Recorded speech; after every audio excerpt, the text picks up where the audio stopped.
Muy buenos días, familia en Cristo. Que la bendición de nuestro Dios y Padre nuestro sea con cada uno de nosotros, sus hijos, adoptados en su gracia por amor en Cristo. En esta mañana nos reunimos en torno a la palabra del Señor para meditar en Colosenses capítulo 1, versículo 3. La palabra del Señor dice de la siguiente manera: siempre orando por vosotros, damos gracias a Dios, Padre de nuestro Señor Jesucristo. Este corto versículo tiene una pequeña estructura. Habla en su primera parte de la oración, en la segunda de la gratitud y la tercera es el destinatario de nuestra oración, el destinatario de nuestra gratitud, del obrar, de quién lo está haciendo. Para efectos de estudio de la palabra tenemos que organizar claramente este versículo, entendiéndolo en el contexto. El apóstol Pablo, apóstol de Jesucristo por su voluntad, está escribiendo a la iglesia de Colosas, a los santos y fieles hermanos en Cristo. Es una manera tan extraordinaria de recordarnos que hemos sido apartados y que hay motivos de oración para el Señor por causa del obrar de Dios. Esos motivos de oración pueden ser de fe, pueden ser por comunión, pueden ser por peticiones o súplicas, pueden ser para adoración, para consagración, de intercesión o pidiendo justicia al Señor.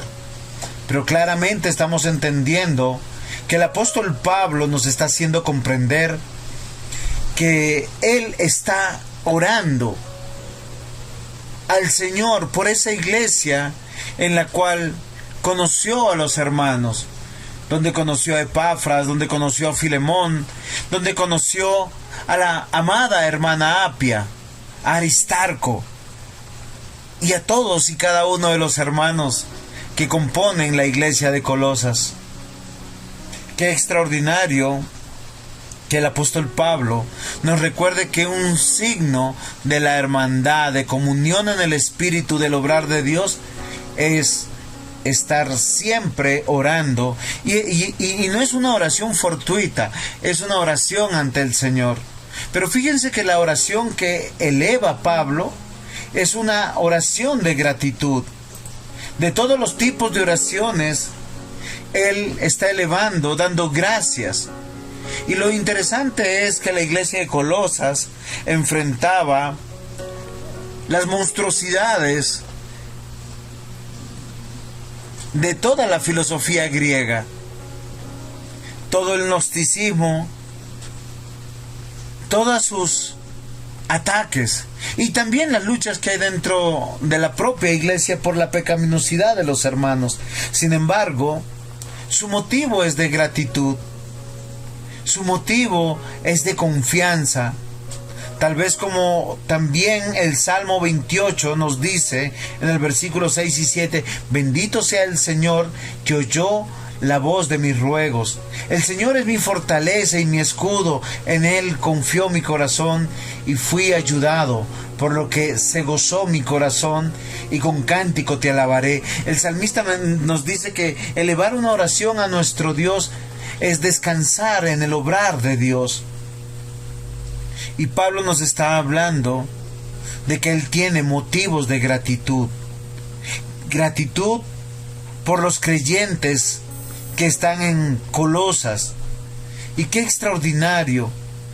En Corintios él también escribió las siguientes líneas más: a Dios gracias, el cual nos lleva siempre en triunfo en Cristo Jesús, por medio de nosotros manifiesta en todo lugar su olor de su conocimiento.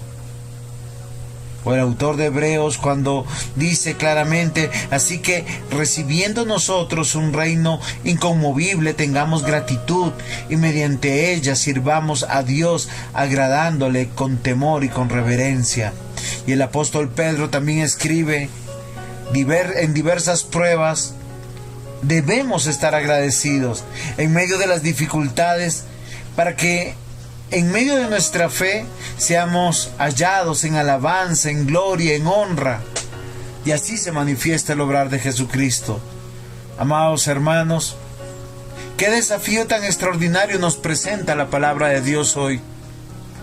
Primero, porque nosotros tenemos que ver que aunque muchos de nuestros hermanos no están con nosotros reunidos en la iglesia, los que han pasado han estrechado lazos de amor, han estrechado lazos de fraternidad, lazos de pertenencia, de comunión, de una misma unión, y es en Cristo, por lo cual estamos llamados a orar unos por otros, dando gracias a Dios, dice, y es un Dios que es el Padre de nuestro Señor Jesucristo, y eso nos debe llamar la atención poderosamente, porque oramos al Dios vivo, al Dios de la vida, al Dios que tuvo la misericordia, la gracia, la condescendencia de enviar a su unigénito Hijo para salvarnos, para que tomara nuestro lugar y en su muerte redimir a toda la iglesia. Amados hermanos, qué extraordinario es que nosotros podamos orar unos por otros, que podamos orar por otras iglesias donde Dios está obrando, donde Dios está perseverando, donde Dios está sanando, donde Dios está manifestando que la extensión de su reino cada día avanza más y más, añadiendo el Señor a los que han de ser salvos. Qué extraordinario para nosotros, mis amados hermanos, recibir este desafío. Siempre orar.